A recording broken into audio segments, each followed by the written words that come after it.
આ સાંસદ મનસુખ વસાવાનું આ જૂના રાજનું આ ગામ છે। તમે અમારી આજુબાજુમાં જોઈ શકો છો, આજે કમર એટલે આ ખાડા છે। આ ખાડાઓમાં આ આખો રોડ જે છે જૂના રાજથી લઈ અને છેક કરજણ ડેમ સુધીનો, ત્યાં આ જ પરિસ્થિતિ છે। તમે જુઓ અહીંયા ગાડી કોઈ બાઇક પણ એક સિંગલ જઈ શકે એવી નથી। આજે છેલ્લા 30-35 વર્ષથી આપણા સાંસદ શ્રી મનસુખભાઈ વસાવા જેઓ સાંસદ છે, સાથે સાથે એ 2 વાર ધારાસભ્ય બની ચૂકેલા છે આ વિસ્તારના। પણ આજે પેલી કહેવત છે ને કે દીવા તારે અંધારું, કે જે સાંસદ આજે પોતાના ગામનો રસ્તો નથી બનાવી શકતા। 2-3 દિવસ પર અહીંયા ગાડી મુલાકાત લેવા આવ્યા હતા એમના ગામની, પણ અધ વચ્ચે જ એમને અહીંયા ગાડી ઊભું થઈ જવું પડ્યું હતું। એમની સાથે ધારાસભ્યશ્રી પણ આવ્યા હતા અને જે ગ્રામજનો છે, ગામના આગેવાનો છે, એ લોકો પર આક્ષેપબાજી કરી રહ્યા હતા કે ગામના 2-3 આગેવાનો છે એ રાક્ષસ છે।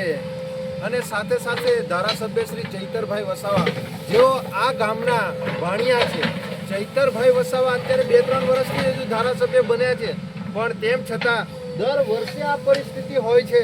એને ધ્યાનમાં રાખીને ગયા વર્ષે ચૈતરભાઈ વસાવાએ જૂના રાજથી લઈને રાજપીપળા સુધી પદયાત્રા કરી, ફોરેસ્ટ કર્મચારીઓ જોડે રજૂઆત કરી, જિલ્લા સંકલનમાં રજૂઆત કરી, વિધાનસભામાં રજૂઆત કરી, ત્યારે આ રસ્તાનું જે કામ હતું એ કામ ગોકુળ ગતિએ ચાલુ થયું।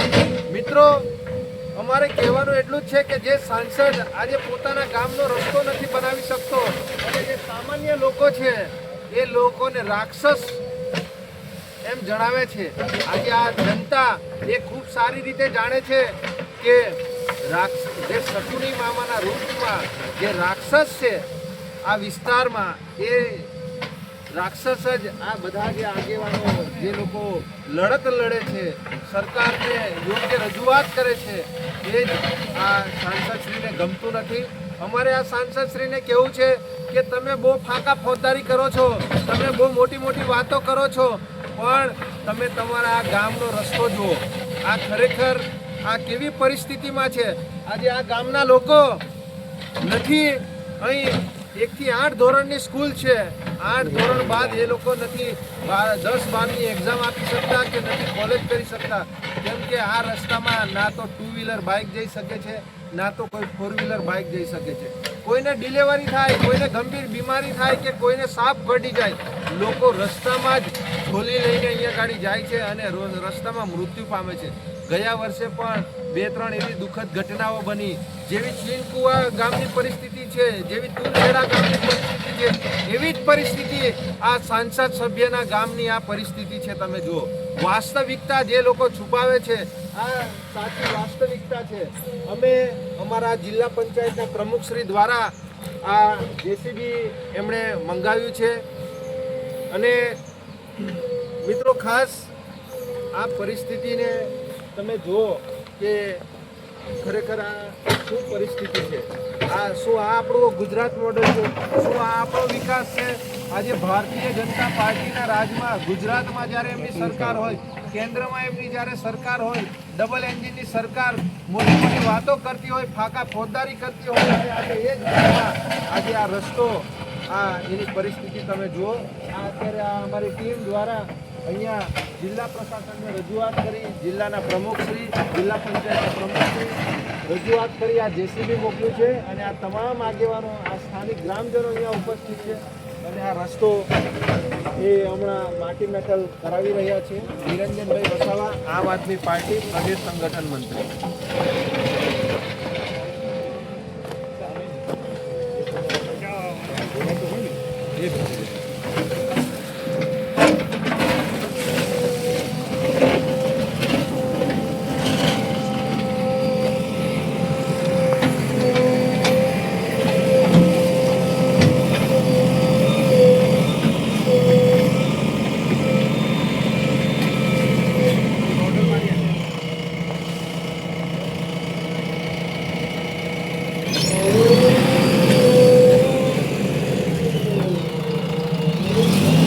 જુનારાજ ગામમાં અહીંયા 108 પણ આવતી નથી, પેશન્ટો દર્દીઓને બહુ તકલીફ પડે છે।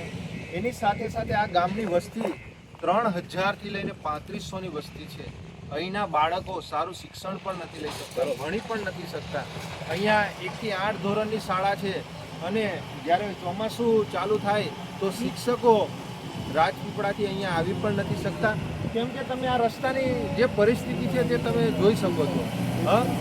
આજે ઘણીવાર ધારાસભ્યશ્રીએ રજૂઆત કરી, પણ આ સાંસદશ્રીનું ગામ આવેલું છે તો જે 30-35 વર્ષમાં એમણે ખરેખર અહીંયા જે કરવા જોઈતું હતું આ વિકાસ પોતાના ગામનો, આજે વિકાસ નથી કરી શક્યા. આ ખૂબ શરમજનક બાબત છે. અમારી જેવા આગેવાનો, ઘણા આગેવાનો રજૂઆત કરે છે, સરકારમાં બોલે છે, તો આ સાંસદશ્રીને ખાસ ગમતું નથી.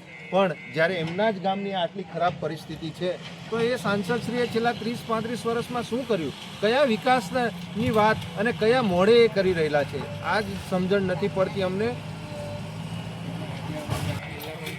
આપણા નર્મદા જિલ્લા પંચાયતના પ્રમુખશ્રીએ પણ અંજનાબેન અનિરુદ્ધભાઈ વસાવાએ રજૂઆત કરી અને તાત્કાલિક ધોરણે આ જેસીબી અહીંયા ગાડી મોકલવામાં આવ્યું, કેમ કે ગામ લોકોની ઘણી બધી રજૂઆતો હતી અને એને ધ્યાને લઈ આજે અમારે આ સ્થળ નિરીક્ષણ કરી અને જેસીબી તાત્કાલિક ધોરણે મુકાવડાવવું પડ્યું. અને આવનારા દિવસોમાં પણ આવા જે પણ કોઈ નાની મોટી સમસ્યાઓ છે, નાની મોટી રજૂઆતો હશે, એ પણ જ્યારે જ્યારે અમને ધ્યાને આવશે તો આવનારા દિવસોમાં આવા નાના મોટા વિકાસલક્ષી અમે પણ કામ કરતા રહીશું. નિરંજનભાઈ વસાવા, પ્રદેશ સંગઠન મંત્રી.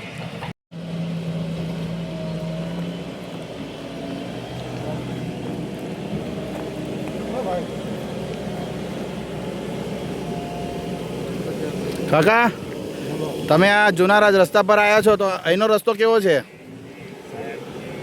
અમારું તો અમે જ જાણીએ કે અમારો રસ્તો કેવો છે તે, કેમ કે અમને જવામાં એવી તકલીફ પડે કે ના પૂછો વાત. બોટમાં જઈએ તો બોટવાળા ટાઈમસર મળતા નથી ને કંઈક બીમાર કે ઇમરજન્સીમાં અમે લઈ જવાનું હોય ને તો ઝોલામાં કરીને બી લઈ જઈએ. અને આ સમસ્યા છે તે કાયમની સમસ્યા છે કે કેવું છે? સાહેબ, કાયમની જ સમસ્યા છે. એવું છે તો અહીંયા તો આપણા કેટલા વર્ષથી આ સમસ્યા છે? સાહેબ, સ્ટેટ વખતથી જ આ બધું આવું ચાલે છે. તો એમ તો અહીંના સાંસદ તો ઘણી બધી ફાંકા ફોજદારી મારે તો કંઈ થતું નથી એમના ગામનો રસ્તો. આ તમે ખાડા જો, આ કેટલા મોટા મોટા ખાડા છે. આ શું લાગે તમને? અરે સાહેબ, અમારો તો રસ્તો જોઈએ સાહેબ. હે ને? હવે આમ આદમી પાર્ટી જિલ્લા પ્રમુખ અને આમ આદમી પાર્ટીની આખી ટીમે આ બધું કામ કરાવડાવે, તમને કેવું લાગે છે? અમને તો સારું લાગે સાહેબ. સારું લાગે ને? સારું લાગે. તો બસ, તો આમ આદમી પાર્ટી એટલે એક આપણા આમ લોકોની પાર્ટી છે, તો એક સારું કામ કરે છે. તમારી નજરો આગે છે કેવું સારું કામ કરી રહી છે ને? સારું કામ કરી. આભાર. શું નામ આપણું? અલ્લાહ રખાઈમાં.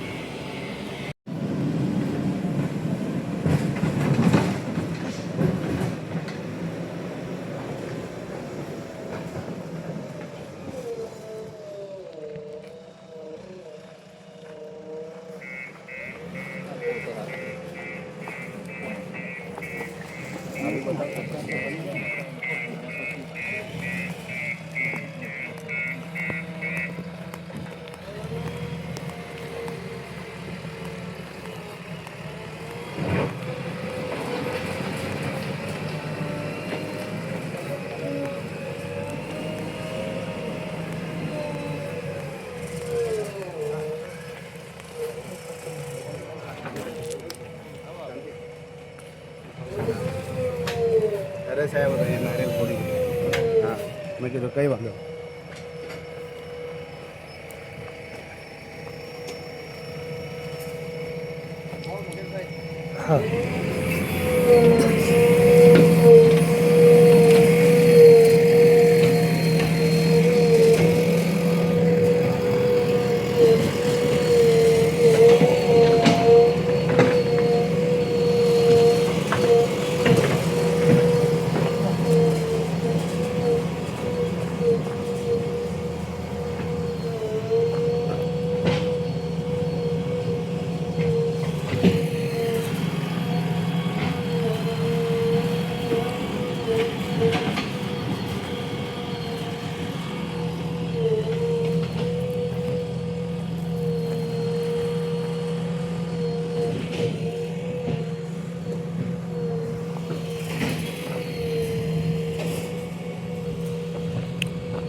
ગુજરાતનો વિકાસ છે ને હા? વિકાસ મોડલની જે મોટી મોટી વાતો કરી રહ્યા છે હા? આ એની વાસ્તવિક પરિસ્થિતિ છે